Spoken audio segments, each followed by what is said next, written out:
What's up, what's up, what's up, what's up? It's your boy DC Too Cool back in from another video. Today's topic is Dragon Ball Sparking Zero, the disaster of a DLC. Now, I'm being a little facetious, I put a little sauce on it. But honestly, the DLC, is it good? Yes. Is it great? No. And the reason is because there's a lot of stuff lacking and a lot of things missing. And you're scratching your head like, what's going on? So, let's go ahead and get into this thing. First and foremost, for the Xenoverse haters, a lot of people was, Xenoverse sucks, they don't have transformations, you gotta pick the characters, this, that, and the third. And I agree, that sucks, that's unfortunate. I've already explained why in multiple videos before, if you watch my channel, why that is with Xenoverse, right? I'm not going over that again. But Sparking Zero is supposed to be the simulation Dragon Ball game, the simulator. You're supposed to be able to do everything. You can transform from Super Saiyan 1, 2, 3, 4, God, Blue, Ultra Instinct, UI, Sign, all that fly stuff, right? Wrong. You cannot transform into Super Saiyan 4 with Goku Daima. You cannot transform into Super Saiyan 3 adult version of Vegeta Daima. You can do it with the kid version. You can transform into the kid version of Super Saiyan 4 with Goku. It looks just like the show. But in their genius, the adult variants, the main versions people were looking forward to playing with, the main version people were looking for and waiting for, because people are tired of the whole, reverting back to kids stuff. I mean, GT could call hell for that. People were not happy with Madama either, So the main thing people were waiting for was the adult variants of the characters, and you can't even, transform into these forms. It's crazy. Like, how does that happen? I don't understand how do you even make that decision? It's absolutely insanity. Because Goma can transform into his large form. He got real big. He can do that. And all the other DLC characters, stuff you put into the game, they can transform. So that's the first thing, right?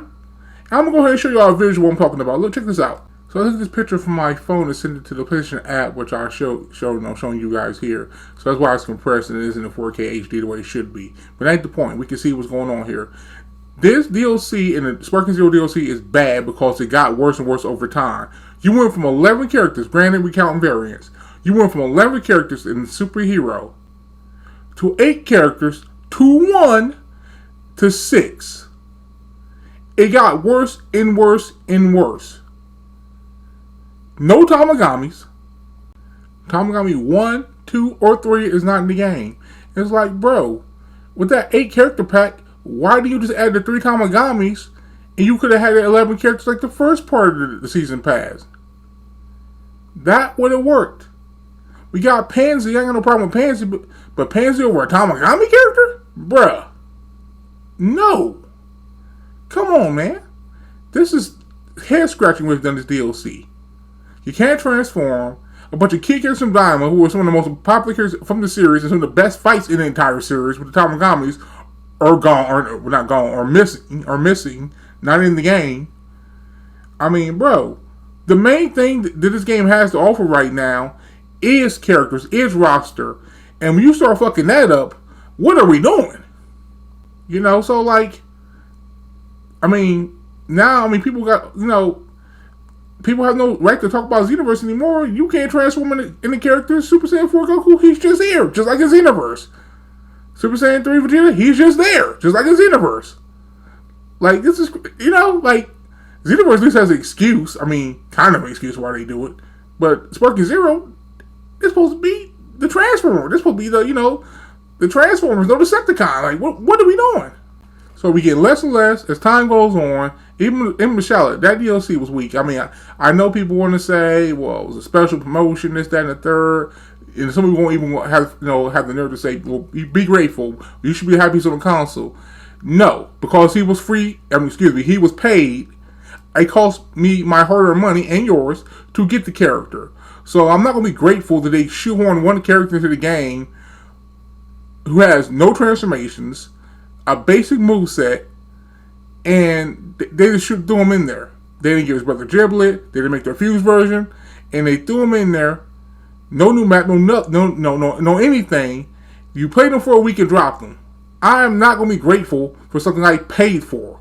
Now, if he was free of charge, okay, you can make that argument, but that wasn't the case. So I don't want to hear that nonsense.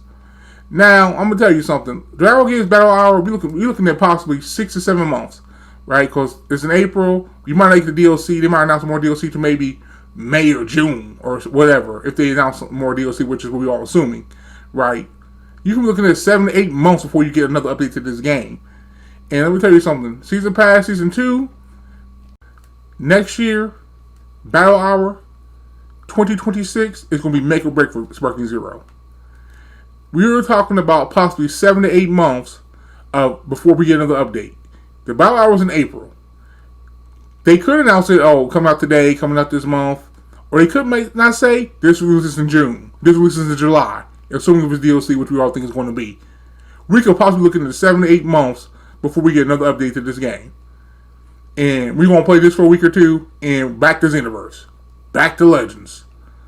Back to Fighters, if you still play that. Whatever. Back to whatever the hell you was doing already. This is not going to cut it, bro. I mean, next year we got to have modes, maps, costumes, accessories. You better really drop a bunch of stuff next year, Battle Hour. You better announce a plan. Of course, more characters. Ice Shinra, Nova Shinra, fucking Super 17. Where is he? Come on, man. Pycon, a.k.a. Pikuhan, his actual name. These characters better get in this game. The more modes and features better get in this game. And I say modes, plural, finesse. Unless you drop a mode that has so much depth and replay value that we keep going back to it, cool, fine. But if you don't have something like that, you better drop modes, plural. They're offline and online if you want to use the option. And there better be some cooperative stuff going on here. The PvP stuff, if you don't play it now, you're not going to play it later. It's done. 2026 will make a break for this game.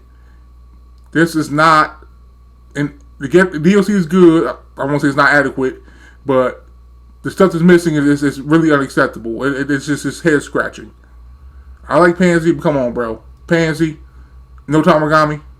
She fought for a cup of coffee in that series. Meanwhile, Tamagami 1 got a whole fight with Goku, got a whole fight with the main big bad Goma, powered up.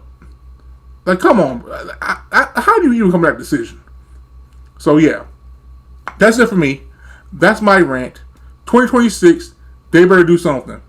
We better see a layout. We better see a red carpet. We better see a bunch of stuff, because this is not going to cut it, bro. This game is about to be finished next year if we don't see a hell of a turnaround. So, that's it for me. Tell me what you guys think. I'm out.